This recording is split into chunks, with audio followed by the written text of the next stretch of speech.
Muy buenas noches, señoras y señores. Pasado mañana será 20 de noviembre, o si ustedes lo prefieren, 20N, que es la manera, digamos, resumida que tenemos de conmemorar o de reconocer esa fecha.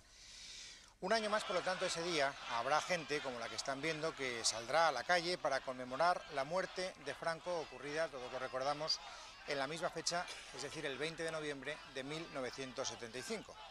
Sin embargo, el número de personas que año tras año se han ido dando cita en la Plaza de Oriente, en el Valle de los Caídos, como están viendo en ese gráfico, ha ido decreciendo, con única excepción, que es el repunte que se produjo en el año 95, en la cifra redonda que conmemoraba el 20 aniversario de la muerte de Franco.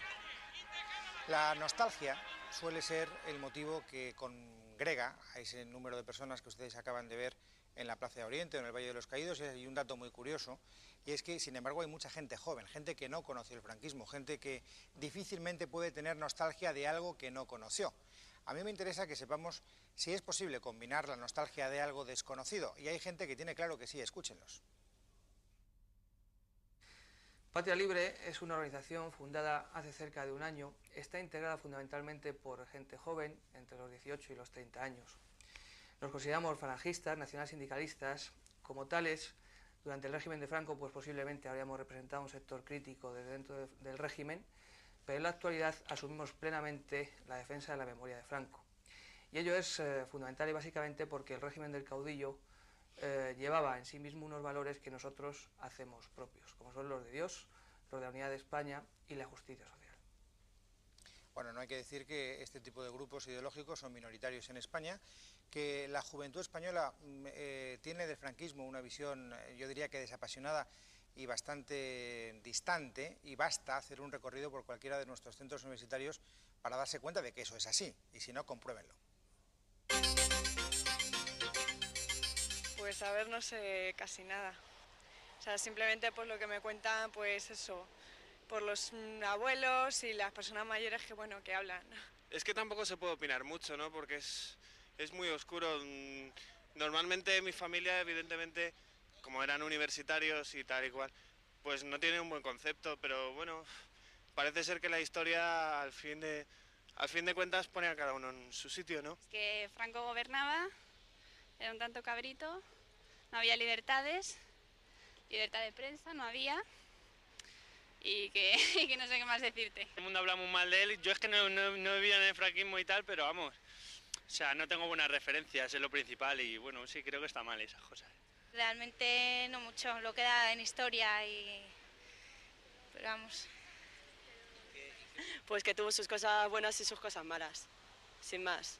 O sea, fue un periodo de represión bastante duro, eso es lo que me han contado, y tuvo sus oportunidades económicas, mucha gente que empezaba la emigración desde los pueblos hacia las ciudades, y simplemente, o sea, tuvo sus aspectos positivos y negativos.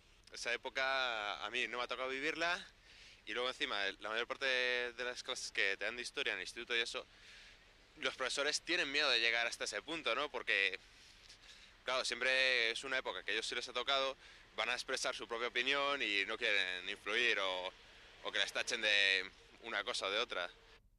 Es un testimonio interesante, desde mi punto de vista, que acabamos de escuchar, porque probablemente no hemos sido capaces de ir consiguiendo una enseñanza, digamos, objetiva o desapasionada de lo que fue el franquismo en las generaciones más recientes. De hecho, son muy pocos los libros que pueden hablar, tal vez porque sea un acontecimiento histórico muy próximo en el tiempo, o tal vez porque hace referencia a vivencias especialmente intensas de todos los ciudadanos españoles, pero son muy pocos los libros que hablan con falta de pasión. Generalmente los libros son libros apasionados. El último que ha salido, el último, lo cito porque es el último, que es de José Luis de Vilallonga, es este libro que se llama El sable del caudillo, es un ejemplo más de cómo a la hora de escribir del franquismo se escribe desde la subjetividad y desde la pasión. Mira, yo creo que los pueblos que no tienen memoria histórica no tienen futuro, porque dicen que la historia se repite, y si es verdad, cosa que no creo, pero en fin se repite a veces, si es verdad tenemos que tratar por todos los medios que no se vuelva a repetir nunca más que este país caiga en manos de una persona, sea quien sea, durante tantos años. Es muy difícil no tener resentimiento contra el franquismo. Yo en el fondo le tengo que estar agradecido porque me ha permitido pasar 30 años en un país supremamente civilizado, donde he podido publicar 26 libros, 3 obras de teatro, infinidad, cosa que no hubiera podido hacer de haberme quedado en España. Bueno, pues hemos tratado de que ustedes conozcan ya de entrada algunas posiciones que van a constituir el núcleo central del programa de esta noche. La pregunta que hacemos es ¿qué fue el franquismo? Y es la que yo me propongo debatir con los invitados de esta noche, a los que les agradezco muchísimo su asistencia. Vamos a ir conociéndolos poco a poco. Don Ricardo de la Cierva, ¿qué fue el franquismo? El franquismo fue, ante todo, una época. Yo lo veo naturalmente desde una óptica de historiador, que es lo que soy. Bueno, un poco como testigo, porque también viví aquellos años, pero en este momento la visión que yo tengo sobre el franquismo no es una visión de ninguna forma política, sino histórica. Entonces, en el franquismo, claro que hubo sus luces y sus sombras.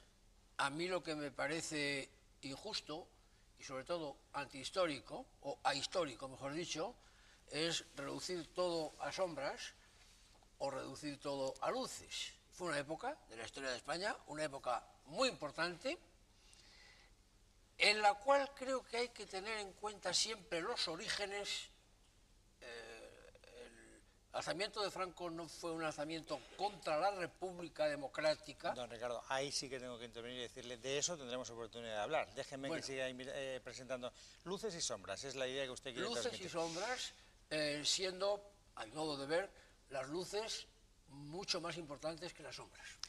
Uno de los historiadores que tiene una monografía, desde mi punto de vista, una de las más reputadas sobre Franco y el franquismo, es Juan Pablo Fusí. Don Juan Pablo, buenas noches. También desde el punto de vista histórico, ¿usted coincidiría con don Ricardo de la Cierva en que son más importantes las luces que las sombras?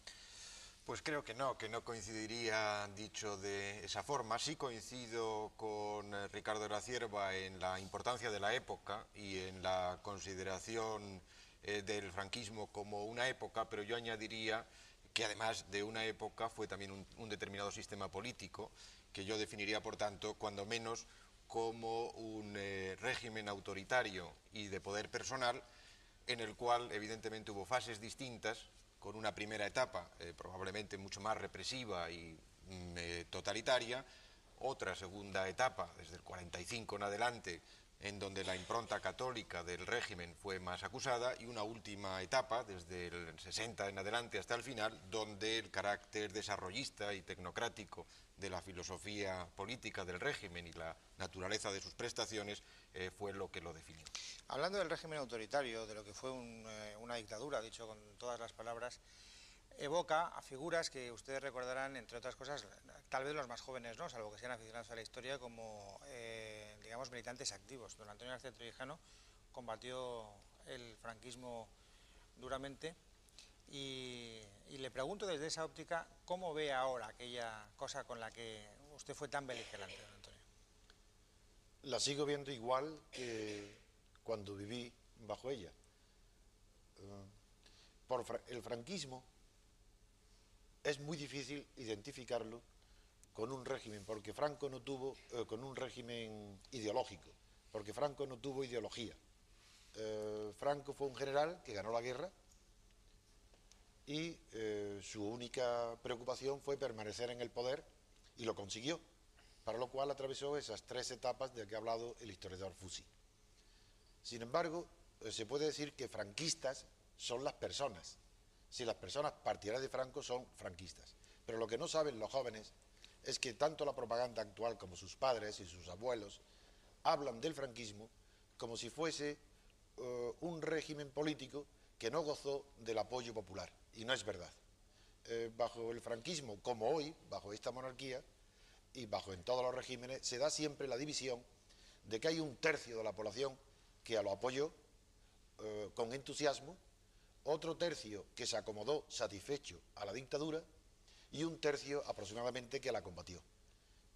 Hoy sigue siendo la misma división y luego hablaremos de ella, pero el resumen de mi primera intervención es que considero que se puede llamar franquista a las personas, pero no un régimen que tuvo de permanencia solamente la dictadura. Fue un régimen de poder personal, pero que se adaptó a la ideología militar, a la fascista, a la católica, a la nacional, a la europeísta y tecnocrática del final, en la que el señor Gonzalo Fernández de la Mora nos sabrá explicar con más precisión lo que quiero decir. Don Gonzalo Fernández de la Mora es efectivamente uno de nuestros invitados esta noche. Don Gonzalo Fernández de la Mora, aparte de ser una cabeza desde mi punto de vista preclara, una de las cabezas pensadoras del franquismo más lúcidas, fue ministro de Franco. Y yo le quiero preguntar, don Gonzalo, en algún momento después, por digamos la presión ambiental o histórica que se ha habido, ¿usted ha tenido sensación de arrepentimiento por haber sido ministro de Franco? ¿O es algo que no le produce ningún tipo de sensación de remordimiento, arrepentimiento, lo que queramos plantear? Bueno, yo he contestado a esta pregunta en mis memorias, ya se han publicado hace un par de años, y yo considero como uno de los mayores honores de mi vida haber formado parte del gobierno de Franco. Ahora, en relación con lo que decía Trevijano, él sabe que lo que él acaba de decir es una vieja convicción mía de carácter metodológico y que sobre ella he escrito bastante. Yo creo que la expresión franquismo es incorrecta, porque franquismo es como el marxismo, que es un pensamiento, el aristotelismo, en fin, el platonismo, etc. Y yo no creo que Franco esté vinculado a ninguna ideología. Por eso yo creo que es una época, es la era de Franco, o la época del Estado del 18 de julio, en fin, lo que se quiera. Pero denominarlo franquismo, pues es como si ahora dijéramos que, pues qué sé yo, que el reinado de Felipe IV era el olivarismo, estaba el condujo de Olivares, en fin, creo que es una gran imprecisión. Y don Gabriel Albiac, que es el último de nuestros invitados esta noche. Don Gabriel, buenas noches. Buenas noches. Gabriel Albiac, ustedes pueden leer sus escritos diariamente, por ejemplo, en El Mundo, y pueden leer algunos de sus libros. Él es catedrático de filosofía. Es relativamente joven para lo que nos ocupa, es decir, él tiene ahora 47 años, lo cual quiere decir que en el 75 tenía 24 años menos, o 23 años menos, en números redondos, que por lo tanto él tiene una memoria como protagonista de aquella época, supongo que no, digamos, excesivamente personal, y sin embargo después usted ha mantenido una militancia antifranquista muy dura, vamos, muy dura, muy militante, muy convencida. No, yo creo que ahí quizás hay un pequeño error cronológico. Probablemente sea la gente de mi generación la que más hondamente ha sentido la herida del franquismo. Yo nací en 1950 en una familia de condenados a muerte y empecé a militar en organizaciones antifranquistas en el área de la extrema izquierda estudiantil a los 17 años, en 1967. Sí, en tanto que vida militante he vivido únicamente los 9 últimos años del franquismo. De algún modo, toda mi biografía, como toda la de la gente de mi generación, está marcada por eso, que entrando en la pregunta que usted hacía hace un momento, yo definiría esencialmente como un formidable dispositivo, admirablemente bien trabado, de fabricación de sumisión. El elemento característico de los casi 40 años de existencia del franquismo está, en mi opinión, esencialmente centrado sobre eso, una capacidad de generar procedimientos de obediencia con escasísimos precedentes y con escasísimos casos similares por la extensión en el tiempo y en la funcionalidad en nuestro siglo. Por eso, desde luego, yo creo que habría que combatir un primer malentendido, el de pensar que el franquismo es simplemente un régimen político. Yo diría que el franquismo es mucho más que eso. El franquismo es algo que se podría definir o se podría describir como un acontecimiento constituyente en el sentido de la constitución material de un país. Lo que el franquismo se plantea sobre supuestos de una operatividad que no conocieron los fascismos en su variante italiano, en su variante alemana, es el construir desde cero un sistema de identidad nacional, trabando el conjunto de mitologías a través del cual la identificación entre ciudadano y Estado pudiese efectuarse de un modo impermeable. Naturalmente, el presupuesto del previo exterminio físico de toda forma de oposición facilitó extraordinariamente esta situación. Por eso digo, me parece que hoy es importante combatir esa especie de ideología consoladora que nos hace pensar fue una abominación que duró unos cuantos años. Hombre, 40 años son más que unos cuantos años. O pensar que es una especie de variante extendida en el tiempo de lo que ya anunció Primo de Rivera. No, es otra historia. Digo que es un autoengaño consolador, porque eso nos hace pensar, estamos ya fuera de ello, pasó. Y eso no es cierto. El universo sociológico que creó el franquismo es el de la identidad de la España contemporánea. Nosotros, incluso los que nos hemos pasado toda la vida luchando contra él, los que seguimos luchando contra él y los que moriremos luchando contra el sistema de mitologías que él erigió, seguimos, nos guste o no, viviendo en el sistema de representaciones que ese sistema creó. Bueno, yo solo quiero hacer una apreciación más, y es que había una sexta persona invitada que no ha podido venir por enfermedad, don Antonio Carro Martínez, que fue ministro de la Presidencia durante los últimos años del franquismo, durante aquel tiempo en que Carlos Arias Navarro fue presidente del gobierno, que estaba invitado, que había comprometido su asistencia y que al final una gripe inoportuna nos ha privado de su asistencia, que hubiera sido sin ninguna duda interesante porque hubiera aportado una visión más. Tendremos que ir a la publicidad dentro de 3 o 4 minutos. Administren ustedes el tiempo y yo les quiero hacer una pregunta, aparte de recordarles una regla básica que es la ausencia de reglas en este programa. Es decir, por favor, intervengan ustedes con la mayor coloquialidad posible, con la mayor espontaneidad posible y con el menor rigorismo posible. Ahora bien, y por empezar por alguna parte, ¿qué está quedando en la generación actual del franquismo? Después de escuchar a unos y otros, ¿cuál es la visión preponderante? Es decir, ¿cómo pasará la historia del franquismo durante estos años en su opinión? Miro a los historiadores porque tal vez formen parte de su competencia, pero cualquiera de ustedes puede intervenir sin orden preestablecido. Pues yo creo que los historiadores nos vamos a ratificar en lo que probablemente hemos dicho. Yo sí creo que quedará como una dictadura de poder personal muy larga, 40 años, en los cuales creo que habrá un juicio negativo mientras dure una cierta conciencia democrática que creo que va a seguir legitimando nuestra visión de las cosas durante muchísimo tiempo, pero donde efectivamente habrá que reconocer que cambiaron decisivamente muchas cosas en la historia de España. No, Ricardo.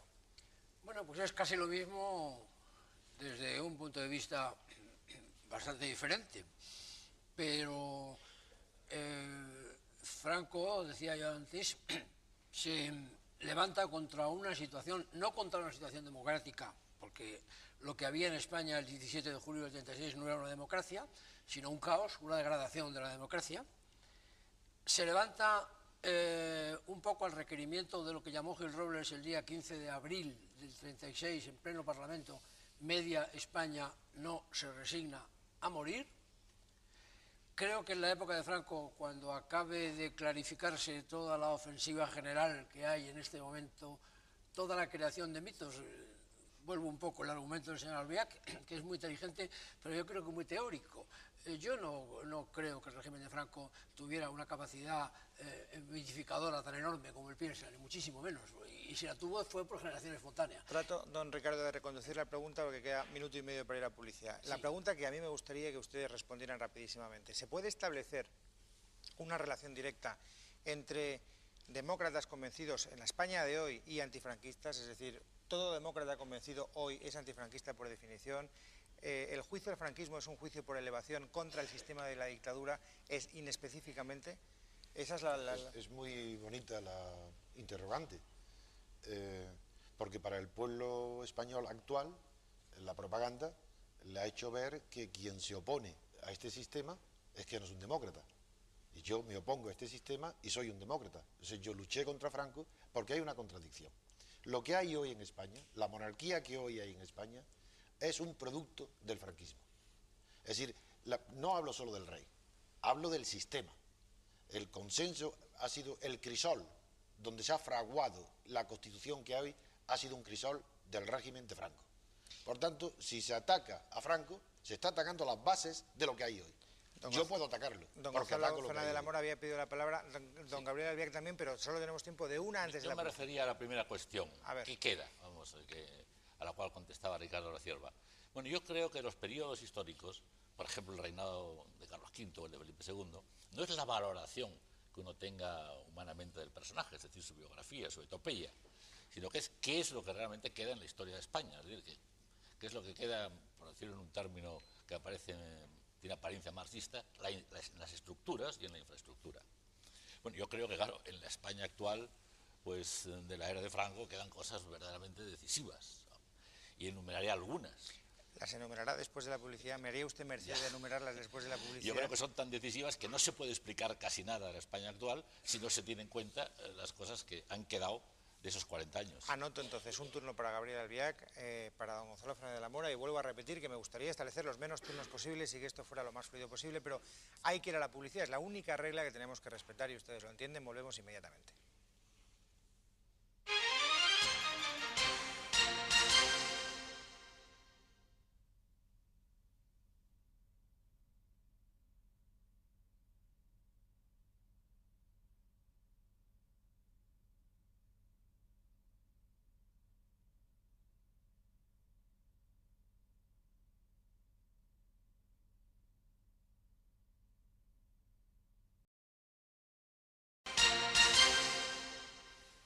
Anoto que tenemos todavía algunas peticiones de palabra pendientes que naturalmente tendremos que cumplimentar, pero antes, y por introducir ya el último elemento informativo de este programa, quiero que ustedes escuchen cuál es la opinión de todos los españoles, demográficamente contrastada, es decir, demoscópicamente censada, en las encuestas de nuestro sociólogo de cabecera, que es Armando de Miguel, a propósito de la simpatía o antipatía que tienen los españoles, ya no solo ante el franquismo de manera específica, sino ante lo que fuera cualquier régimen dictatorial, el planteamiento que estábamos introduciendo hace un instante. Yo creo que son datos muy reveladores que nos pueden aportar bastante luz en este debate. Don Armando de Miguel, cuando usted quiera.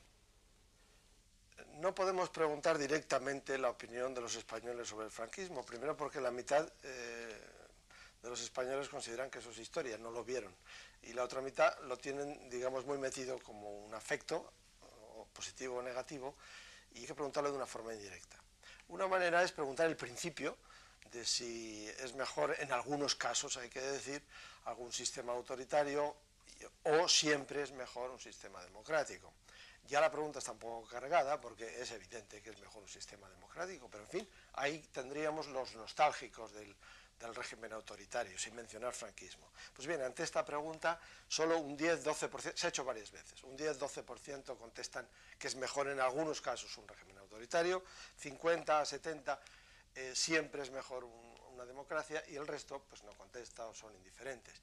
Yo creo que esto nos valora lo que podría ser la legitimidad de un hipotético régimen franquista o la nostalgia que se siente de ese régimen.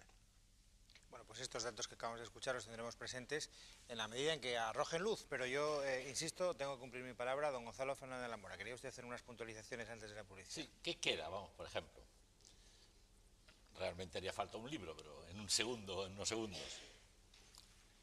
¿Qué habría pasado sin la victoria de las fuerzas nacionales en el año 39?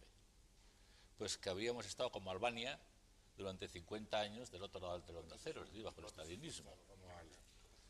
O sea, eso es una cosa que la tenemos ahí. ¿Qué habría ocurrido si habríamos participado en la guerra mundial y no hubiéramos sido neutrales? Pues si estábamos del lado alemán, pues habríamos sido derrotados y destruidos. Y si hubiéramos estado del lado aliado, nos hubiera ocupado Alemania, es decir, hubiéramos sido un campo de ruinas, habría sido España. Creo que esos son dos hechos que condicionan todo. Bueno, y la gente, es decir, mi generación habría desaparecido si hubiéramos entrado en una guerra. Pero has dicho que iba a decir qué es lo que quiera.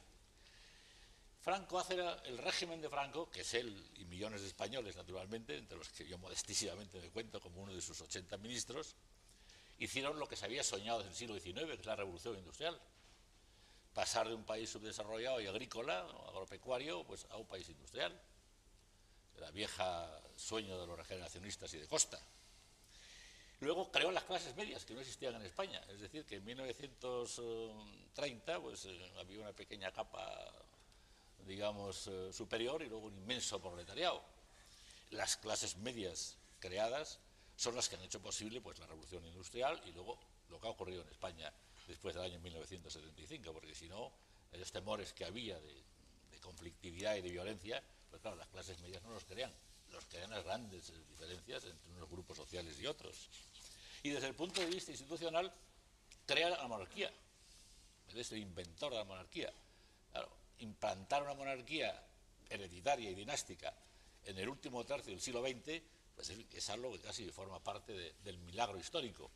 Y esa ahí la tenemos con su clase media que hace posible la transición. Venga, adquiramos velocidad, perdón, Gabriel. Sí. Bien, antes de entrar en la respuesta, don Gonzalo me permitirá un ligero matiz. Y es que escuchar que en el caso de la no victoria de las fuerzas franquistas se hubiera producido la exterminación de la generación de don Gonzalo suena a una ironía tan terriblemente sangrienta, sabiendo qué exterminio fue el que costó la victoria de las fuerzas franquistas.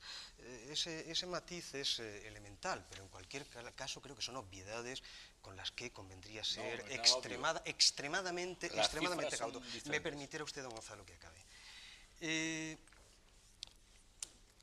Si quieren ustedes, yo creo que hay un planteamiento que deberíamos eludir a cualquier precio, que es el de especular sobre la posibilidad.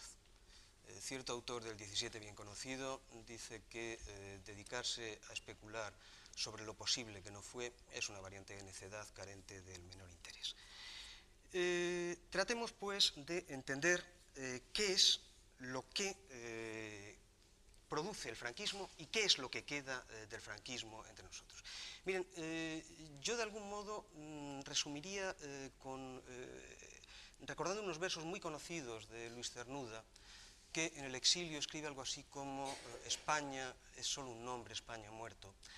De algún modo lo que se decide inmediatamente después de la guerra civil, en el momento del gran exterminio de posguerra, es el entierro de un determinado proyecto constituyente de la realidad española.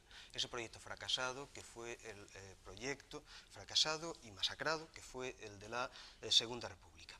El proyecto que se pone a continuación es el de construir un modelo de identidad nacional fijado sobre, bueno, pues algo que a fin de cuentas es extraordinariamente cercano a lo que es la ideología nacionalsocialista de esos años, en su inicio. Ein Volk, ein Reich, ein Führer. Un pueblo, un imperio, un jefe.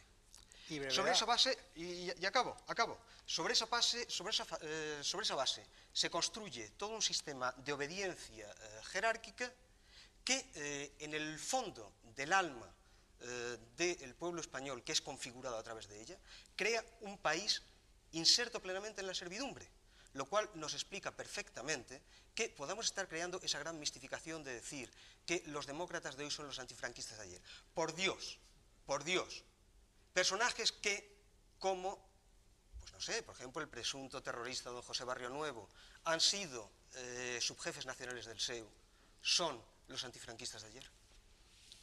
A ver, yo quería intervenir un poco en la cuestión de las transformaciones de España bajo el franquismo, porque sí es, creo, un tema bastante importante. Evidentemente, en toda sociedad y en toda historia hay unos elementos de continuidad en el proceso histórico claros y evidentes, y por tanto es lógico que gran parte de la industrialización y de la sociedad española de ahora hunde sus raíces más inmediatas en los 30, 40 años anteriores. Pero quería decir por lo menos dos cosas. Desde el punto de vista económico, en el franquismo hubo por lo menos dos grandes etapas. Una primera de carácter autárquico y ultranacionalista, que yo creo que hizo perder a España en términos muy suaves aproximadamente unos 10 años, comparativamente en su desarrollo con cualquier otro país de su entorno. Y efectivamente España se cambió radicalmente cuando el régimen de Franco invirtió en por lo menos unos 180 grados, o si no 360 grados, su política económica a partir de la crisis económica del 56 al 59. España se desarrolló en los 60, evidentemente, pero con unas limitaciones y con unos problemas que no se pueden obviar. 2 millones de personas que tuvieron que emigrar a Alemania, un abandono absoluto de toda política agraria, unos desequilibrios regionales muy fuertes, unas agresiones urbanísticas en zonas, en las periferias de las ciudades, etcétera, muy grandes. Primera cuestión, por tanto, es evidente que España cambió, pero digamos que hay por lo menos dos grandes etapas. Una primera, que a mi modo de ver es totalmente negativa, a pesar de que se hicieron realizaciones muy importantes allí, pero en el conjunto de la economía española muy negativa. Y la segunda, el desarrollo español tuvo también grandes limitaciones. Y segundo, la cuestión muy importante de la monarquía del 18 de julio, de la monarquía que en distintos momentos ha salido. Es evidente que Franco reinstauró la monarquía como salida al problema político-jurídico que tenía su régimen de indefinición sobre la propia naturaleza del régimen. La monarquía actual es una ruptura desde la legalidad anterior con el tipo de monarquía que Franco tenía en la cabeza y que habían pensado aquella monarquía del 18 de julio, católica, social y representativa, es decir, no la monarquía liberal, parlamentaria y democrática de hoy. Que no guste la democracia de hoy, que se encuentren limitaciones al sistema actual, me parece muy lógico, muy natural y bastante... pero no es lo que Franco había pensado. No voy a dar la palabra, porque si empiezo a dar la palabra, convertimos esto en una sucesión de turnos y no quiero que esto se convierta en una sucesión de turnos. Respecto a las cifras, las quería dar. Hay un libro que es el de Salas Larrazábal, que da cuáles son la cifra exacta de las víctimas de nuestra guerra. Yo creo que son 280.000, me parece, aproximadamente. Las pérdidas medias de los países continentales que intervinieron en la guerra mundial, es decir, Alemania, Polonia, Yugoslavia, en fin, etcétera, es el 16% de la población. Alemania es casi el 20%, Rusia alrededor del 19%, la media es el 16%. El 16% de la población española, si hubiéramos participado en la guerra mundial, serían 4 millones de muertos. De manera que, claro, que nos estamos apartando del tema. No, para hablar de cifras. Ya. Pero por lo que decía Fusi, que yo creo que es muy interesante, vamos a ver el tema de las cosas negativas del desarrollo de la era de Franco. La inmigración. La inmigración durante la era de Franco es aproximadamente la cuarta parte de la inmigración que tuvo España entre el año 80 y el año 1912. Están los datos del Instituto Nacional de Inmigración donde los cifra. Pero eso pondríamos nosotros como negativo de la política económica del 80-12. España era un país de inmigrantes pues durante la segunda mitad del siglo XIX y durante el siglo XX hasta que se hace la Revolución Industrial. O sea que es una continuidad de un proceso pero que tiene aproximadamente un año. Luis, ¿de qué queda? Pero, es la que interesa hoy. Pero lo de por ejemplo, las agresiones urbanísticas. Bueno, las agresiones urbanísticas que hemos hecho en España en los últimos 20 años, en fin, son las anteriores. Verdaderamente aterradoras. Yo vuelvo a hacer la pregunta, ¿qué queda? ¿Qué queda, don Gonzalo? ¿Qué queda? La monarquía, por ejemplo, que es un tema que ha tocado Lucy. Bueno, la monarquía se hace desde ninguna ruptura, desde la absoluta continuidad, de la ley a la ley. No, pero supone evidentemente un salto cualitativo pero vamos a ver, verdaderamente la monarquía arranca del juramento de la fidelidad a las leyes fundamentales y de la legitimidad de esas leyes fundamentales. Es decir, por supuesto, que todo el cambio se efectúa sin ninguna ruptura legal. Pero en la monarquía del 18 de julio, en el supuesto de no hay partidos políticos ni elecciones, no hay una legitimación democrática, no hay todo el entramado del mismo modo que durante los 40 años de la no hay era de libertades Franco, sindicales, hay no hay diversos modelos, pero hay diversos modelos sin ruptura. Y aquí tampoco hay ruptura. Es decir, que varía el modelo. La ruptura la hay. Como varía entre las la reforma fases desde la legalidad supone eventualmente una ruptura clamorosa, que es la aprobación de la Constitución en 1978, que no tiene nada que ver con la Ley Orgánica del Estado, aprobada en el año 67, de la que aprobada por las Cortes de Franco. Por supuesto que sí. Sin ruptura ninguna. No, con ruptura porque la Constitución supone casi la antítesis del régimen que fue el régimen de Franco. El mérito histórico, digamos, yo creo que la hazaña de la transición ha sido... nuestro deseo con la realidad. Nuestro deseo hubiera sido efectivamente efectuar una ruptura respecto de ese régimen de Franco. La realidad es que lo que se produjo es una cosa de carácter casi teológico, esa cosa llamada transición que atraviesa el franquismo sin romperlo ni mancharlo, ¿verdad? Es decir, que preserva al heredero de la corona fijado por el dictador, que preserva la estructura del ejército prácticamente idéntica, que en el interior de la Constitución introduce aspectos verdaderamente llamativos en una tradición constitucionalista garantista, como por ejemplo la absoluta inviolabilidad del jefe del Estado, no en sus funciones, sino en cualquier campo. La transición es el fruto, efectivamente, de esa incapacidad de salir del horizonte fijado por el franquismo. Y en mi opinión, los frutos últimos de la transición, los frutos en los que vivimos, es decir, el crimen de Estado y la corrupción, son la herencia precisamente de esa incapacidad para haber roto la... Pero no es incapacidad, es un intento por fin de conseguir una reconciliación histórica después de todo lo que ha ocurrido en España en el siglo Pues hemos heredado crimen de Estado y corrupción. Esas son las consecuencias don Ricardo de y no don hacer Antonio los cortes García limpios. esta parte de la mesa interviene menos, ¿eh? No, esta parte de la mesa nos tiene nos queremos a la limitar izquierda, a la a la pregunta izquierda que de ha la hecho. mesa. Bueno, nos pues tienen muy hagan bien, ustedes fuerza, hagan fuerza. Bueno, hagan fuerza. No, yo quiero hacer dos puntualizaciones históricas. No quiero entrar en polémica de tipo político porque no es mi tema. Primero, se ha referido el señor Alvear varias veces a una represión virtualmente absoluta que se impone en el régimen de Franco. Yo no quiero decir más que una cosa, no voy a negar la represión. Dentro de unos días aparece en mi editorial un libro que se llama Paz, Piedad, Perdón y Verdad, que admitiendo las cifras generales de Salas Larrazábal, profundiza todavía más. Confirma las cifras de Salas sobre la relativa y trágica equivalencia de represión en una y otra zona durante la guerra, y al final de la guerra, naturalmente, nunca hubiéramos sabido lo que hubieran hecho los republicanos de haber ganado, pero eso solamente lo sabe Jesús Torbado en su famoso libro sobre la guerra terminado, ¿no? Pero nosotros no lo sabemos. Pero sí sabemos lo que hicieron los nacionales. Bueno, una cifra terrible, trágica, yo creo que además innecesaria, pero real, de 20-25.000 personas que son fusiladas después de la guerra. Bueno, es una cifra del mismo orden, quizá algo inferior en algún caso, de la cifra de represión que se cometió en Francia al final de la Guerra Mundial, ya al conjuro de la victoria aliada, y en Italia también al final de la Guerra Mundial. Son 20-25.000, y nadie dice que Francia y Italia democráticas, con las cuales empezó y se realizó rápidamente, eso sí, en mucho menos tiempo que en España, esa represión, pues invalide, digamos, a la población italiana o a la población francesa para construir después una democracia o lo que fuera. O sea que yo realmente, reconociendo la tragedia y la inutilidad de esa represión, la quisiera dejar en sus justos límites. Eso para empezar. A ver, don Antonio García Trevijano. Quiero centrar de verdad en la conversación, se han señalado algunos aspectos, en la pregunta esencial. Y puesto que se merodea, yo voy al grano. Creo que lo esencial del franquismo está vivo en el propio régimen de esta monarquía y en el pensamiento de la clase dirigente y en la actuación de la clase dirigente. Y voy a demostrarlo. ¿Por qué? Y en concreto, lo característico del franquismo, que es un régimen construido político, la vida pública se construye de arriba hacia abajo, es exactamente igual que hoy, donde toda la vida pública está construida de arriba a abajo.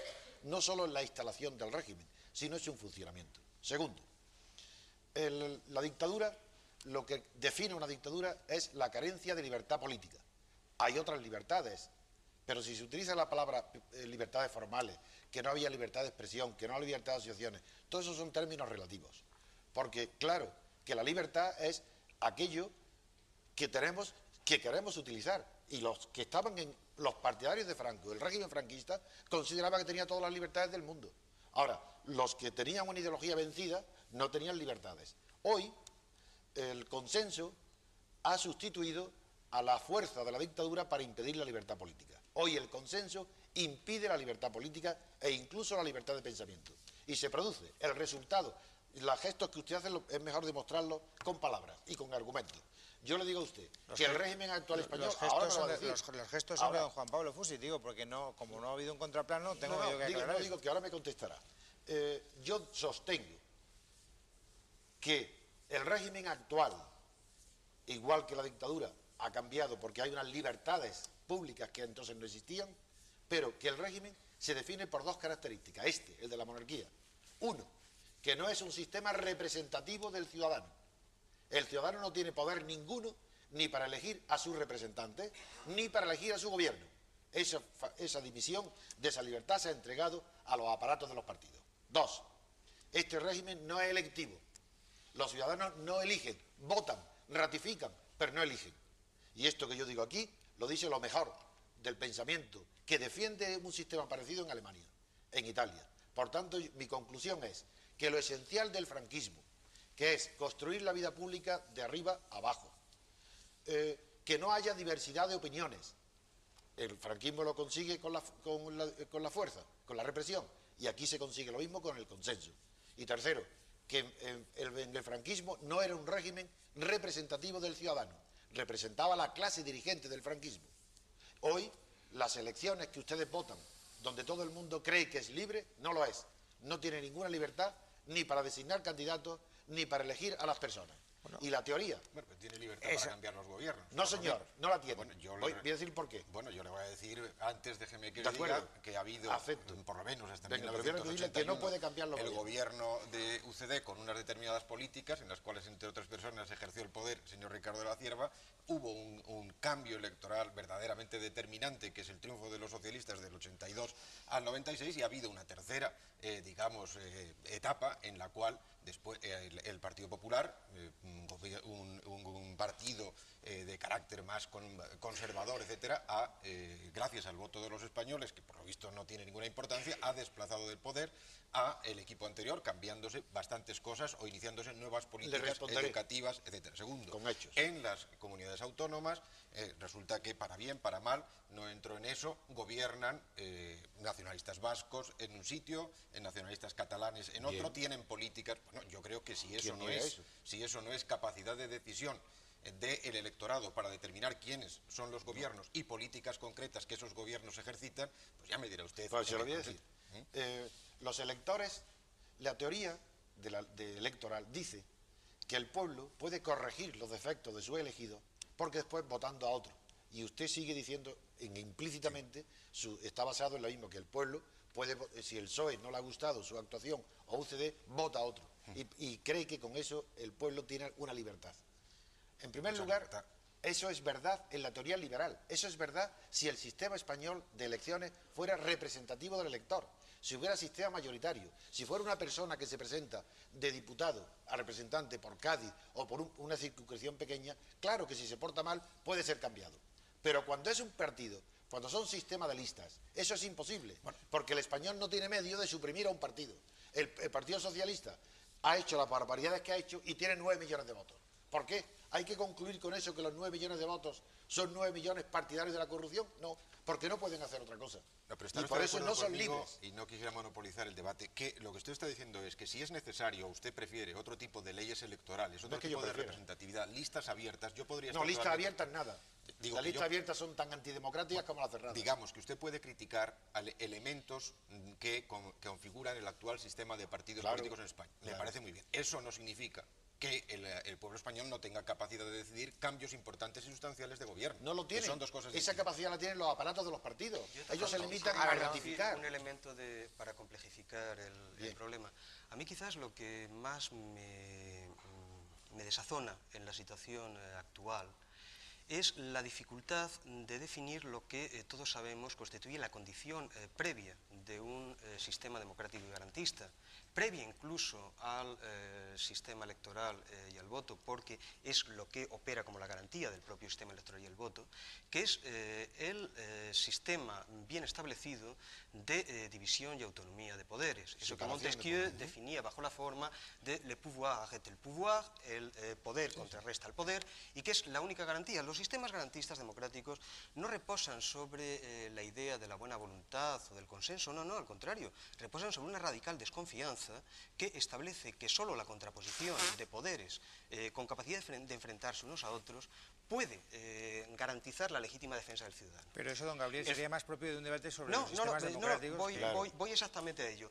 Que el franquismo tuvo perfectamente claro que ese era un eje central, no tiene usted más que, para comprobarlo, que remitirse a cuál es la fórmula de juramento de los magistrados conforme al decreto del 25 de julio de 1956. Juro ante el caudillo y los sagrados evangelios obedecer incondicionalmente las órdenes del caudillo de España y también las leyes y disposiciones inherentes al ejercicio de mi cargo, sin otro motivo que el cumplimiento de mi deber y el bien de España. En el franquismo el planteamiento era de una coherencia absoluta. La centralización del poder exigía que no quedase espacio para poderes que operasen en modo autónomo. Lo que a mí me produce una alarma extrema es eso que sucede en el momento en el que, mediante la elaboración de la ley orgánica del Poder Judicial en los primeros años de gobierno felipista, lo que se efectúa es precisamente una estructuración en función de la cual los órganos del Poder Judicial son designados por el Poder Legislativo, el cual a su vez dados los reglamentos internos de funcionamiento, es prácticamente nada más que el brazo ejecutor del Ejecutivo. ¿Qué queda de la división de poderes? ¿Está usted de acuerdo entonces con la tesis de don Antonio García Trevijano? ¿Qué queda? Yo estoy de acuerdo también con ese análisis. Estoy tratando de complejificar. ¿Y lo puede razonar? Queda minuto y medio. Última intervención antes de la publicidad. Muy brevemente. En este momento tenemos no solo separación de poderes, sino fusión de poderes. La fusión del Poder Ejecutivo, del Poder Legislativo y del Poder Judicial. ¿Por qué? A eso es a lo que me diría yo que el felipismo es en algún modo la fase superior del franquismo, es decir, el modo en el cual el franquismo se dota de un sistema discursivo legitimista, porque la ley orgánica del Poder Judicial es la quintesencia del felipismo. Bien. El Poder Judicial está sometido al Consejo General del Poder Judicial, que está elegido por los partidos, es decir, por la cúpula de los partidos, o sea que la cúpula del partido controla el funcionamiento del Poder Judicial. Pero controla también el funcionamiento del Poder Legislativo. Primero, porque es el que presenta los proyectos de ley, y segundo, porque la mayor parte de los diputados miran hacia atrás para que les digan cómo tienen que votar. Lo decide el representante de la cúpula del Poder Ejecutivo. O sea que el Gobierno asume el Poder Ejecutivo como Gobierno, el Poder Legislativo por el controla la mayoría y el Poder Judicial por el controla el Consejo General del Poder Judicial. Ahora tengo que decir que después de la publicidad, don Juan Pablo Fusi primero y don Ricardo de la Cierva después, porque hay que ir a la publicidad.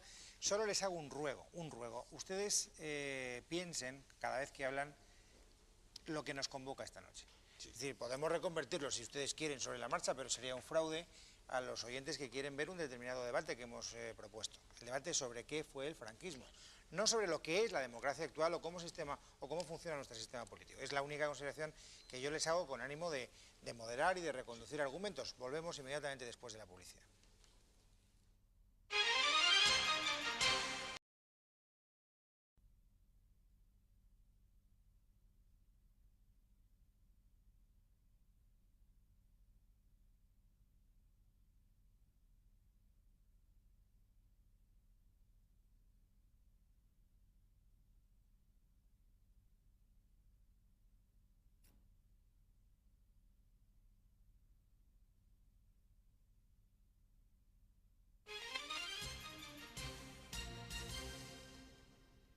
Bueno, tengo que decirles que ha sido muy fructífero este receso porque hemos suscrito un pacto de brevedad. Don Juan Pablo Fusi, su primer turno. Muy brevemente, yo diría, enlazando con lo que estábamos comentando, que cualesquiera que sean los defectos que se encuentren en el actual ordenamiento jurídico español, político español, y cualesquiera que sea el juicio que nos merezcan los distintos gobiernos que han gobernado desde 1975 en adelante, lo que creo que debe quedar clarísimamente a la opinión pública es que el actual régimen democrático es una ruptura radical con el régimen de dictadura y poder personal y régimen autoritario que gobernó España, con las razones históricas que sean, desde 1936-39 hasta 1975, y que lo demás es confundir verdaderamente la percepción más clara que debe tenerse por parte de quienes nos vean y escuchen. Y don Ricardo de la Cierva también tenía pedida la palabra.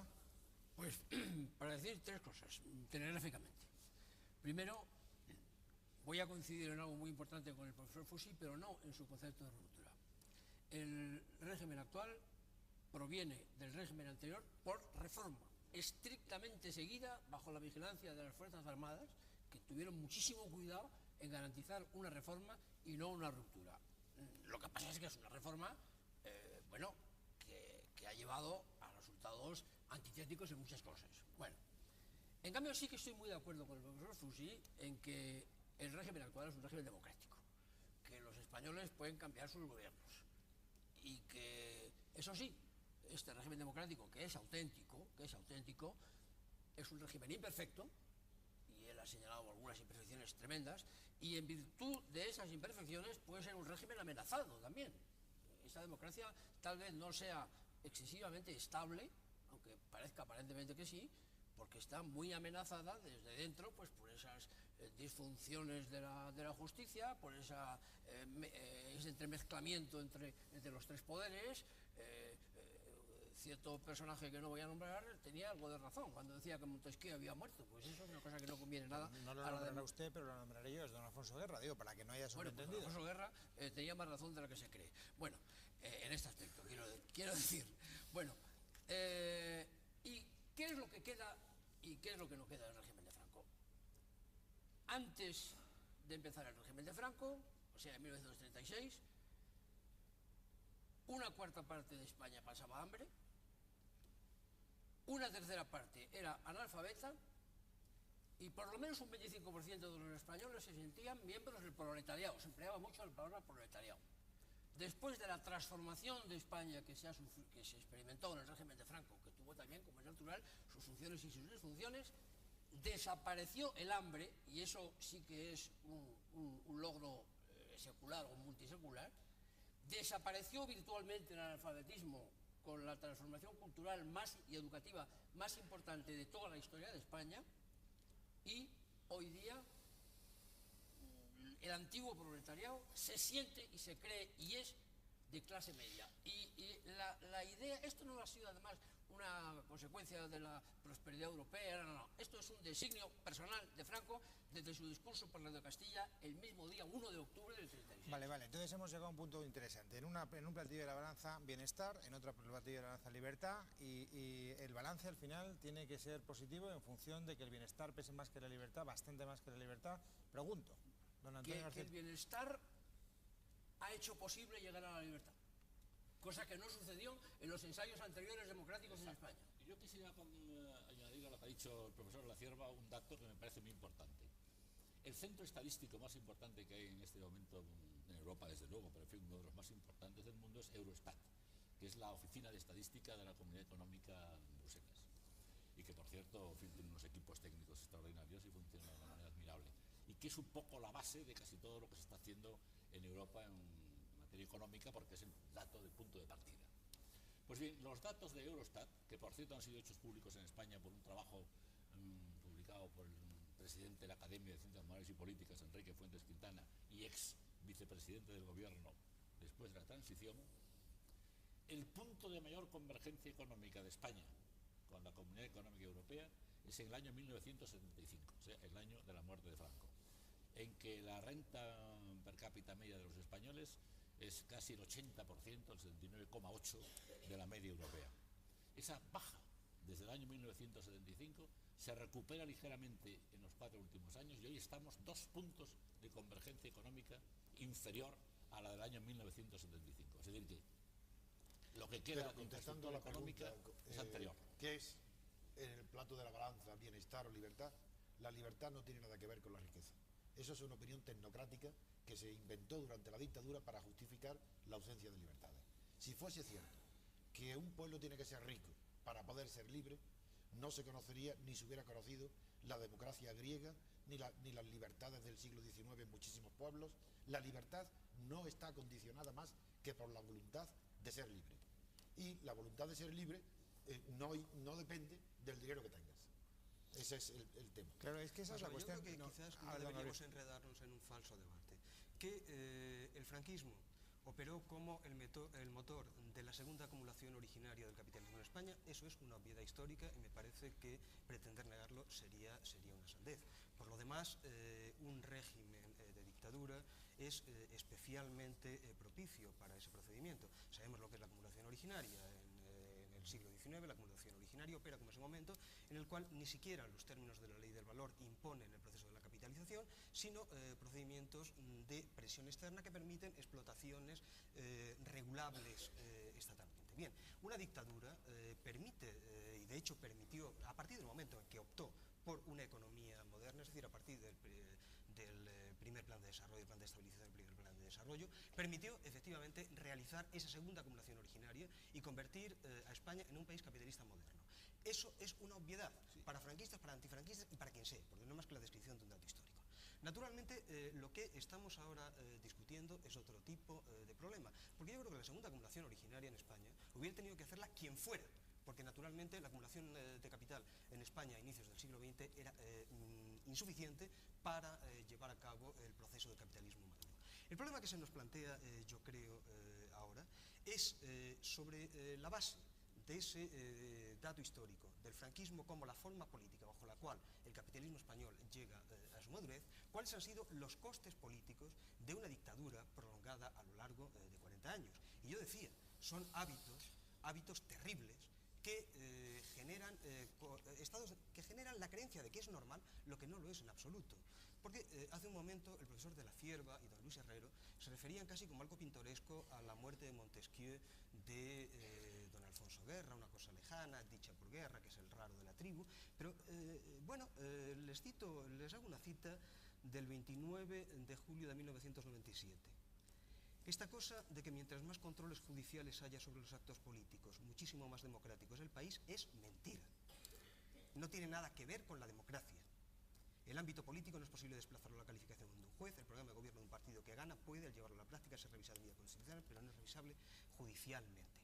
No es el demagogo Alfonso Guerra hace no sé cuántos años, es don Felipe González Márquez el 29 de julio del 97, dando como normal algo que yo considero es la extrema violación y la herencia más siniestra del franquismo, la idea de que hay una esfera del Estado que escapa al control judicial. Don Juan Pablo. Bueno, pues tomando estas últimas intervenciones, yo creo que es evidente que si hablamos de hábitos heredados de la época anterior, yo estaría de acuerdo con parte de lo que se ha dicho. Y para decirlo de una manera muy clara, hay una tendencia a absolutizar el poder en España y a hacer un uso casi, en este momento no está de moda la palabra, lo estaba hace unos pocos años, hacer casi un uso cesarista del poder, lo cual lleva a que el poder político haya irrumpido. Yo creo que menos de lo que se está diciendo, porque también hay evidencia. Hay políticos procesados, hay gente que ha usado, que ha creado entramados para financiar ilegalmente a los partidos. Creo que están siendo, si no hoy mismo, se hará ejecutiva o no ejecutiva la sentencia del caso Filesa. Ha sido denunciados uno detrás de otros, un rosario de escándalos y de abusos del poder desde el año 91 en adelante, por la prensa fundamentalmente y por una serie de periodistas, que incluso pues podemos más o menos pensar que ha podido haber manipulaciones, abusos, pero el hecho es ese, y eso ha contado, y eso es también parte del ejercicio democrático de las libertades. Por lo tanto, es verdad que ha habido, probablemente como herencia de franquismo, entendido en un sentido muy amplio, hábitos que tienden a ese intento de absolutizar el poder, coparlo todo, por decirlo coloquialmente, desde arriba, pero también es verdad, no podréis negar, que en el sistema actual hay una serie, probablemente no los tres poderes tradicionales, otros poderes, como han podido ser, en este caso la prensa, que sí ha jugado un papel determinante en la crítica del poder. Eso no lo niega nadie. Bueno, pero digamos para completar el porque parecería, volviendo al viaje, que si dice el felipismo es la etapa última del franquismo, pues parecería que no se ha alterado nada. Si como sabes, he estado parafraseando a Hilferding.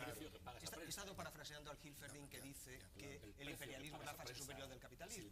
No implica que Hilferding piense que el imperialismo es indistinguible del capitalismo, sino que sitúa los elementos esenciales del capitalismo en la esfera en la cual funcionan de un modo automático y no mediante necesaria intervención voluntaria continua. Sí, pero la inmensa ventaja del sistema puesto en pie en la transición es que preserva buena parte de los privilegios de la dictadura y además los hace invisibles. Y ya decía Maquiavelo, solo hay poder auténtico cuando no se ve. Pero lo que dice don Juan Pablo Fusi sí que tiene un cierto fundamento, porque ustedes están transmitiendo una idea, yo no sé si son conscientes de ella, digo, el debate, nosotros, yo me incluyo naturalmente, diciendo, bueno, el franquismo desde el punto de vista del progreso material, del bienestar de los ciudadanos fue positivo más que negativo. Desde el punto de vista de la ausencia de libertades, relativicémoslo porque tampoco la tenemos muchas, lo cual a mí me parece una imagen un poco triste. No, pero no es exacto. Y lo que, bueno, no, yo estoy caricaturizando y excitando sus intervenciones. Hay una intervención de Juan Pablo Fusi que me parece fundamental dejar sentada como premisa mayor. Es decir, nadie puede pensar, salvo que don Gonzalo nos convenza de lo contrario, que durante el franquismo la prensa pudiera denunciar fenómenos de corrupción del poder. Es decir, a mí se me antoja como algo absolutamente imposible. Yo no sé si usted discrepa de mi opinión. Y eso ya sería en sí mismo un cambio. En el tema de la prensa quisiera decir dos cosas. Yo creo que la prensa ha tenido una función muy importante, me atrevería a decir que capital, en la denuncia de la corrupción, porque desde el Estado, el aparato institucional fue incapaz de denunciar ningún caso de corrupción. Ahora, hay que ver el precio gigantesco que han pagado, o que están pagando, o que van a pagar pasado mañana los señores que no han estado dentro del consenso, dentro de la prensa. Es decir, que la presión también ha sido muy fuerte. Eso para empezar. Segundo, durante la era de Franco, hasta la ley Fraga, hubo censura. A partir de la ley de Fraga no había censura, y por lo tanto los periódicos tenían libertad. El proceso Matesa fue un proceso que se desarrolló ante los tribunales, bueno, pero que ahora hay más posibilidades de la prensa que entonces, eso no cabe la menor duda. De los 40 años de franquismo, la ley Fraga solo estuvo en vigor 9. Fue del 66 hasta el 75 y además no es verdad. Y además, eso no era no era libertad de prensa, en eso estamos hablando. Permítame cerrar, don Luis, para que no se dé una imagen. Eso no lo niego en absoluto, ni pretendo convencer de lo contrario. A ver, don Antonio y don Gabriel. Muy rápidamente, no quiero dar una imagen naturalmente distorsionada. Es perfectamente claro que en el terreno de las libertades de expresión no existe comparación entre la situación actual y la del franquismo. Yo aprendí a escribir haciendo panfletos en una multicopista y sabiendo que eso tenía como coste mínimo, bueno, pues entre los 6 meses y un día y los 3 años y un día. Aprendí muchísimo, porque se aprende mucho cuando uno tiene que utilizar una vietnamita, porque eso no da para escribir demasiado y hay que ser conciso. Pero en cualquier caso prefiero escribir como escribo ahora. Una vez dicho eso, quiero dejar claro que lo que yo estoy tratando de indicar es que si efectivamente esto no es el franquismo puro y duro, sí es la herencia de continuidad del franquismo. Si quiere usted, como combatiente contra el franquismo, lo que a mí me produce una desazón espantosa es la sospecha de que cuando el general decía una y otra vez que todo había quedado atado y bien atado, tenía razón. Y naturalmente que para que todo quedase atado y bien atado era preciso que un montón de cosas cambiaran. ¿Era preciso que todo cambiara para que todo siguiera igual? Sí, eso es lo que sucede. Si hubiera que elegir entre la dictadura que existió anteriormente y el sistema actual, por mi parte y por parte de los demócratas, no tenemos opción ninguna, elegimos lo que hay. Pero es que de la misma manera que bajo el franquismo se decía, para que Franco durara, que Franco no tenía más alternativa que el comunismo, hoy se dice que no hay más alternativa a lo que hay que el fascismo. Y no es verdad. La alternativa a lo que hay es la democracia. Y lo que me extraña de ustedes, intelectuales, historiadores, no hablo de todos, lo que me extraña es que digan que esto es democracia y sin embargo estarían dispuestos a admitir conmigo que no hay separación de poderes y que el régimen electoral no representa al que vota, sino a los jefes de partido que ponen a los diputados. Si ustedes niegan las características de la democracia y siguen llamando democracia al sistema. Yo soy más sincero, como veo que no hay separación de poderes y que el ciudadano no puede elegir a sus candidatos que lo representen en el Parlamento, sino que tiene que ratificar unas listas que hacen otros señores sin consultarle, digo, esto no es democracia. Eso es juego sucio, dicho sea coloquialmente, porque usted antes me daba la razón diciendo que ese tipo de consideraciones nos alejaba del debate y usted ahora quiere llevar ese debate justo a ese punto. Es que he dicho exactamente que yo he sostenido que lo esencial del franquismo permanece, porque permanece que bajo Franco no hubo separación de poderes y hoy no hay separación de poderes. Bajo Franco el ciudadano no podía elegir a sus gobernantes ni a sus representantes en las Cortes, aunque había elecciones y votos, y la gente votaba, y votaban, como ahora, pero no podían elegir. Una cosa es votar y otra cosa es elegir. Y digo que hoy sigue lo mismo. El pueblo vota, pero no elige. No elige a los gobiernos. Pero el voto cambia radicalmente a los gobiernos. O el señor Aznar es exactamente igual que el señor Calvo Sotelo, que el señor González y que el señor Suárez. Y sus políticas son las mismas. Y la política educativa de Esperanza Aguirre es exactamente la misma política que Marabal, etcétera. Yo creo que son políticas distintas y por lo tanto quien ha votado y con una participación muy alta y ha desplazado del poder a un gobierno que desde el 91 al 95 cayó en el mayor descrédito por los abusos de corrupción, sospechas de implicaciones en crímenes de Estado, etcétera, ha sido las elecciones del 96. No el pueblo puede elegir entre dos partidos. Ustedes me digan que la justicia es un problema grave en este momento por interferencia del poder político sobre el poder judicial. Me parece que estaríamos de acuerdo, habría que matizar mucho, creo que con la contundencia que están diciendo ustedes que no existe separación de poderes y además confundiéndolo con lo del franquismo, que además de otras en el franquismo, además no estarán de acuerdo, que por lo menos le correspondía a Franco por ley, la jefatura de las Fuerzas Armadas, el poder legislativo, el poder ejecutivo, por lo menos esos tres, y que no es exactamente la confusión de poderes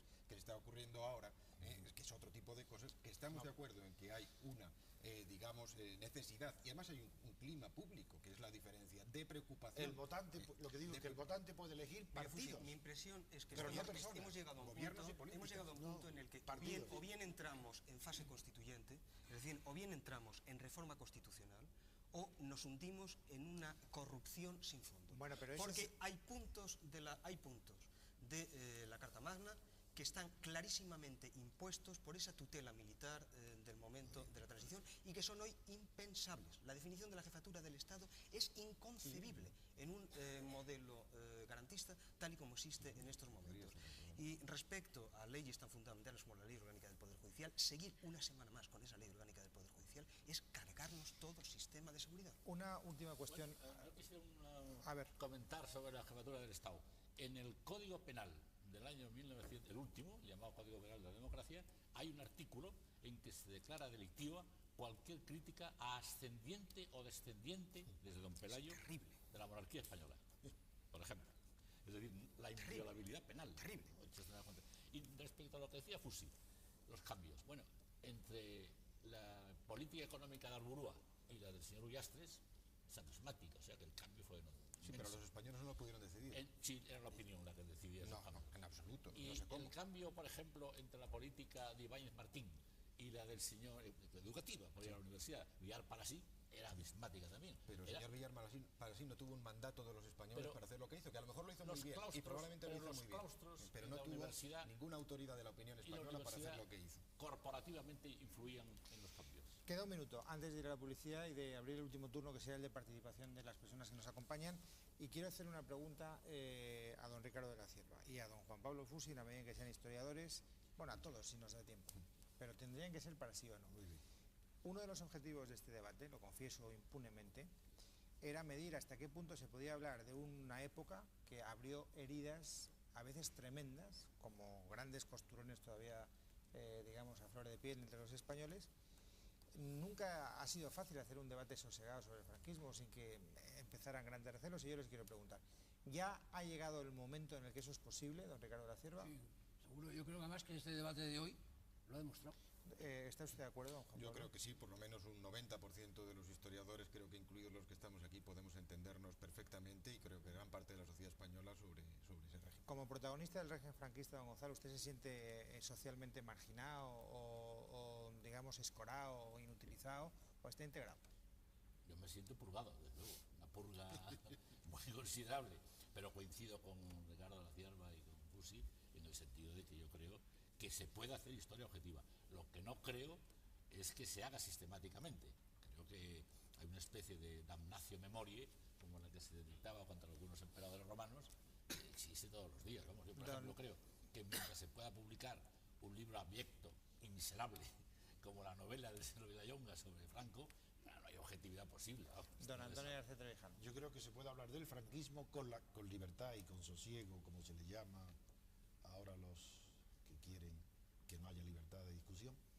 Se puede hablar del franquismo, de todo aquello que no está presente en la vida española.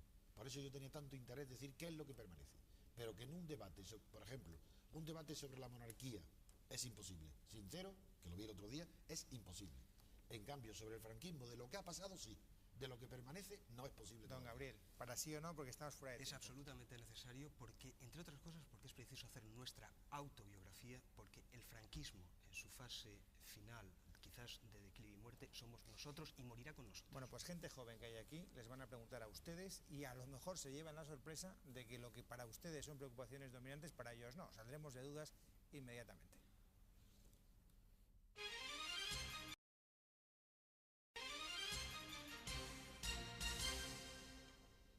Ya saben todos ustedes que la última parte del programa consiste en las preguntas que desde el público se formula a todos y cada uno de nuestros invitados. El primer interpelado esta noche es don Ricardo de la Cierva. Don Ricardo, su interpelante es una joven periodista que se llama Irene Ramos. Irene, cuando quieras. Buenas noches. Yo quería saber si usted considera que la actual radicalización de los nacionalismos en España es debida a una represión franquista o si por el contrario es una evolución histórica.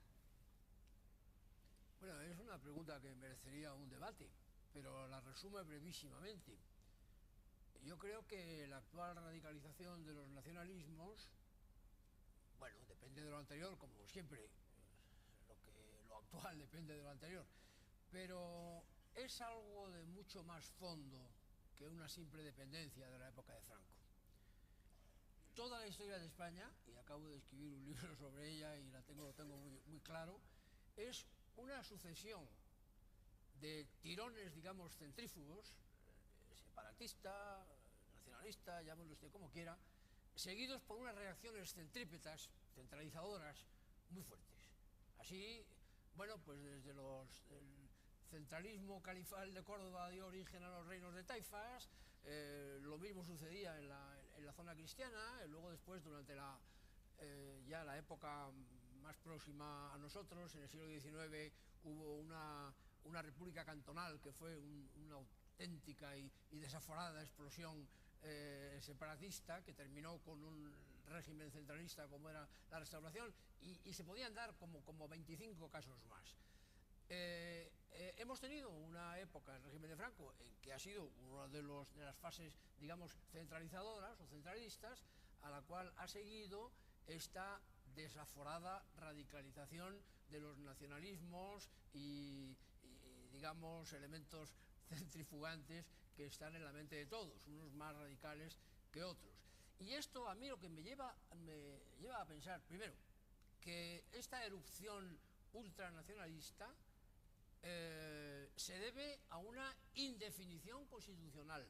Cuando hicimos el famoso Estado de las Autonomías, que se llamó después de que lo hiciéramos, porque me meto en el Congreso y en el Senado Constituyente de entonces, cuando se articuló España o el sistema autonómico español, nadie de los que estaban en el poder, ni siquiera nadie de los que estaban digamos, en los tirones nacionalistas, tenía la menor idea de a dónde íbamos. Esto no se hizo según un plan, sino según una explosión.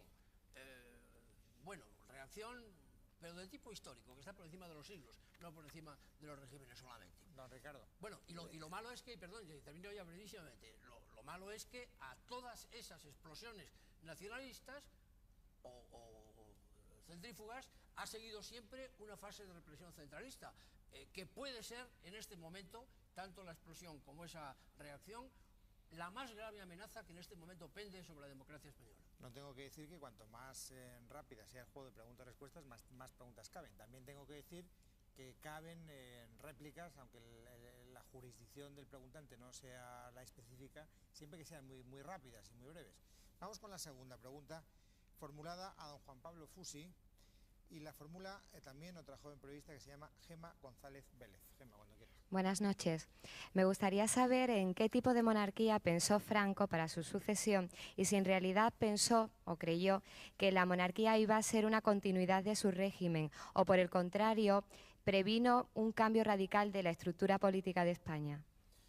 Bueno, yo creo que en el curso del debate anterior algo he aludido a ello. Yo creo que Franco pensó en una monarquía que ellos mismos o que él mismo llamó en muchas ocasiones del 18 de julio, es decir, de los valores del 18 de julio de 1936, una monarquía que continuase institucionalmente lo que había sido el régimen de Franco, una monarquía que en algún momento, en algunas de las leyes fundamentales de aquel régimen, se definió como católica, social y representativa, donde podría haber habido algún tipo de asociacionismo político, pero en general una continuidad de lo que, digamos, de todo el entramado institucional creado a lo largo de aquellos 40 años. Desde luego, de lo que estoy convencido es de que Franco nunca pensó en una monarquía constitucional, liberal, democrática y parlamentaria, en la que hubiera partidos políticos, en una monarquía constitucional, parlamentaria y democrática, y en un estado de las autonomías como el que una monarquía que admitiese el derecho de nacionalidades y regiones a la autonomía. Por eso es por lo que, digamos, sabiendo y estando totalmente de acuerdo con la idea de que se ha llegado a la actual situación desde una reforma, desde la legalidad anterior, entiendo que el resultado final es una ruptura histórica con el régimen anterior. ¿Qué precisión quería usted hacer, don Antonio? Que no quiero dejarle... Que la ciencia política, la monarquía constitucional es una cosa y la parlamentaria otra distinta. Y la constitucional se distingue porque el rey tiene el poder de nombrar el gobierno y hay separación de poderes, y es de la que hablaba Montesquieu, la que él creyó que existía en Inglaterra. En cambio, la que hay aquí no es monarquía constitucional, es parlamentaria. Bueno, no se acoja mucho a estoy de palabras acuerdo, porque... entonces no está de acuerdo con la ciencia política. No, hay muchas ciencias políticas, hay muchas maneras de entender la ciencia política, y desde luego aquí hay una constitución, por lo menos entendámonos pues que si hay una coge un constitución manual, del 78... si coge un manual, por ejemplo, de Marie Duverger para estudiantes, tiene un capítulo, monarquía constitucional, monarquía parlamentaria, es elemental. No, es elemental que estamos en una democracia parlamentaria y constitucional. Constitucional, ¿no? Bueno, quedan 5 minutos, señores, hay que imprimir velocidad. Don Antonio García Trevijano es el tercer interpelante de esta noche. Le pregunta Arantxa Rodríguez. Arantxa, cuando quieras. Buenas noches. Señor García Trevijano, si el régimen de Franco carecía de ideología y solo 1/3 de la población lo apoyaba, ¿cómo consiguió mantenerse en el poder durante tanto tiempo y hacerlo como cabeza de un régimen personalista? Gracias. El general Franco, en primer lugar yo he dicho que había 1/3 que lo apoyaba con entusiasmo y otro tercio que era conformista con satisfacción. Por tanto estaba apoyado por 2/3 de la población. Y el tercio restante estaba los más activos encarcelados, el movimiento democrático oprimido. Había que jugarse la vida, literalmente la vida, para oponerse. Por tanto, una dictadura se sostiene por el poder. Pero yo me distingo de los demás partidos políticos de la oposición porque siempre estoy recordando, y en aquella época lo hice, de que Franco tenía un apoyo popular muy fuerte. Y eso no se puede olvidar. Es decir, que la mayoría de la población apoyaba a Franco. Y, sin embargo, yo estaba en contra, yo estaba exponiendo muchas situaciones con peligro, porque yo luchaba, pero ese tercio, que yo llamo en mi libro de La Gran Mentira, tercio laocrático, porque la palabra pueblo no significa, no se puede precisar el pueblo, y en Homero, Laos es la parte del pueblo activa, la que toma parte. Pues bien, bajo Franco, lo que he dicho, se sostuvo en el poder, primero porque fue hábil en el manejo de los militares, segundo porque fue hábil en el manejo de la cúpula de la Iglesia, tercero porque tuvo un control férreo sobre la libertad de prensa para que no se escapara y la opinión pública no supiera la realidad política. Y supo plantear que frente a él no había más alternativa que el comunismo. Cuarta pregunta. Ignacio Orozco Lucini pregunta a don Gonzalo Fernández de la Mora. Ignacio, cuando quieras. Lo siguiente, le consta a todo el mundo que no existía una división de poderes en la época franquista, pero se ha hablado, y de hecho usted ha defendido antes la postura de que existe ahora una fusión entre esos 3 poderes. ¿No le parece mucho más detestable que exista ahora cuando en realidad todo el mundo antes sabía que no existía y ahora parece como que existen muchas más libertades, como que, bueno, en fin, esta es mi pregunta. Bueno, yo el argumento de usted es peor no me resulta nunca interesante ni convincente, porque claro, en la escala del mal es infinito, vamos, allá del mal absoluto. Yo lo que creo es que efectivamente una de las tragedias de nuestra democracia actual, que es una forma de democracia que se llama la partitocracia, yo he escrito un volumen hace 20 años que se titula La partitocracia, una de las tragedias es la fusión de poderes. A mí eso realmente me parece realmente pésimo en general. Ahora, por lo que se refiere al Estado durante la era de Franco, que, bueno, es lo que yo he conocido toda mi vida, porque yo nací el año 24, o sea que yo tenía 12 años cuando Franco fue elegido jefe de Estado, o sea que lo he vivido 50 años. Ustedes, veo que usted es muy joven, seguramente pues han nacido incluso después de la muerte de Franco. Pues, y que he sido miembro del gobierno, el control del contencioso administrativo que tenía sobre la acción del gobierno, la ejecutiva, era intenso y definitivo. Vamos, yo personalmente como ministro, sentencias del Tribunal Contencioso Administrativo ha anulado docenas de decisiones, o quizás centenares. Dictámenes del Consejo de Estado han interrumpido procesos administrativos tan trascendentales como por ejemplo la autopista del Mediterráneo. Es decir, y claro, del mismo modo que ahora dentro de la fusión de poderes, pues de vez en cuando pues, se pueden producir actos de independencia dentro del esquema jurídico del Estado del 18 de julio, el control que los tribunales ejercían sobre una parte de la administración era considerable. Don Gonzalo, no quiero interrumpirle, pero queda el tiempo justo para una última pregunta. Concluye, si usted... No le quiero quitar la palabra, pero solo le pido... Me la doy por suspendida. Bien. Pues entonces vamos a la quinta y última, porque no hay tiempo para más. La Fórmula 1 diplomada de empresariales, Marjamar, iba dirigida a Gabriel Albiac. Mar. Muchas gracias. Durante toda la noche hemos visto como unos de ustedes decían que había habido un cambio y otros decían que no, que simplemente pues, se había seguido en una dinámica similar, ¿no? Pero usted claramente ha apostado porque le hubiera gustado que ese cambio hubiera sido más radical. Mi pregunta es la siguiente. ¿Usted puede decirnos cuál habría sido el coste de ese cambio radical que a usted le hubiera gustado? Mire, nadie puede decir el coste de lo no sucedido. Lo único que haría sería expresar sus deseos y con seguridad se engañaría o se autoengañaría. De lo único de lo que sí puedo hablar, podemos y debemos hablar, es del coste de lo sucedido. El coste de lo sucedido es que efectivamente se ha efectuado un cambio sin discontinuidad, un cambio sin ruptura. Que al efectuarse ese cambio sin ruptura se han superpuesto estructuras de raíz dictatorial con superposiciones equivalentes a las de los modelos parlamentarios del contexto europeo.